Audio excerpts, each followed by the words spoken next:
નમસ્કાર મિત્રો, તો સ્વાગત છે તમારું દેવની જ્વાલા ચેનલમાં। તો મિત્રો, તમે વિડીયોમાં જોઈ શકો છો, તમને જે નોટિસ દેખાઈ રહી છે ને તે આપણા ગળતેશ્વર મામલતદાર કચેરીમાંથી બહાર પાડવામાં આવી છે અને તેમાં જણાવવામાં આવ્યું છે કે કંડલા ડેમ છે ત્યાંથી મહીસાગર નદીમાં 15,000 ક્યુસેક પાણી છોડવામાં આવ્યું છે। તો આ પાણી આજ રાતે 6 વાગે છોડવામાં આવ્યું હતું।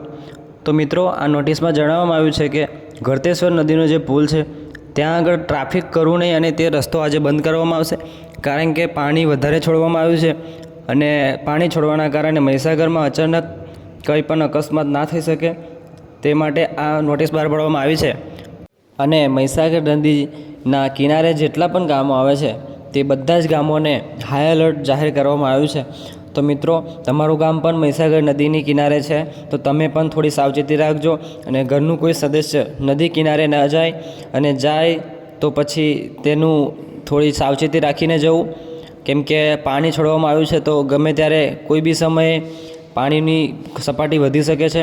તો તમારી ઘરે કે તમારી સાથે આવો કોઈ અકસ્માત ના થાય તે માટે તમે સતર્ક રહો અને સાવચેત રહો। તો તમે મિત્રો જોઈ શકો છો વિડીયોમાં કે મહીસાગર નદીનું જે સ્તર છે તે ધીરે ધીરે વધી રહ્યું છે અને 15,000 ક્યુસેક પાણી છોડવાથી આ સ્તર થોડું વધી જશે। અને તમને બધાને ખબર જ હશે કે ગળતેશ્વર જે પુલ છે તે વધારે પાણી આવતા દર વખતની જેમ આ વખત પણ ડૂબી જવાની શક્યતા છે અને આ રીતે તમને સાવચેત કરવામાં આવે છે।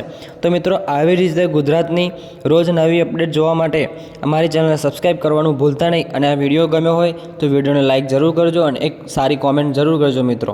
જય હિન્દ, જય ભારત।